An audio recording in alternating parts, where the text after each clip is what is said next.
நம்ம Ashwin sweets and snacks export பண்றதுக்கு 7373041434 மற்றும் www.ashwinsweets.com கான்டாக்ட் பண்ணுங்க.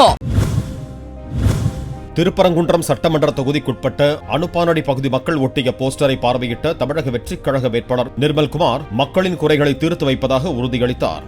தமிழக வெற்றிக் கழகத்திற்கு வாக்களிக்குமாறு அவர் கேட்டுக்கொண்டார். 25 வருஷமா இருக்கிறேன். ரோடு இல்லை, பாதாள சாக்கடை இல்லை, மழை வச்சு தண்ணி வந்து அப்படியே நின்று ஒருத்தர் சண்டை விட்டுருக்கேன். பார்த்து செய்யுங்க. இல்லை கண்டிப்பாம்மா, எல்லா ஏரியாவில் தான் சுற்றி பார்த்துட்டு இருக்கோம்மா. கண்டிப்பாக நான் பார்த்துட்டு இருக்கோம். மற்ற 3 ஏரியா பார்த்துட்டோம். வில்லாபுரம், அனுப்பானடி, இங்கே அவனியாபுரம் எல்லாமே பார்த்துருக்கோம். எல்லாம் இப்படி தான் இருக்குது, எல்லாமே இப்படி தான் இருக்குது. பாதாள சாக்கடை ரொம்ப முக்கியம். அது கண்டிப்பாக கவுன்சிலர்ஸ் எல்லாருமே அவங்களுக்கு தேவையான அமௌண்ட் எடுத்துகிட்டு கிளம்பிட்டாங்க. சரிங்கம்மா. நம்ம Ashwin sweets and snacks export பண்றதுக்கு 7373041434 மற்றும் www.ashwinsweets.com கான்டாக்ட் பண்ணுங்க.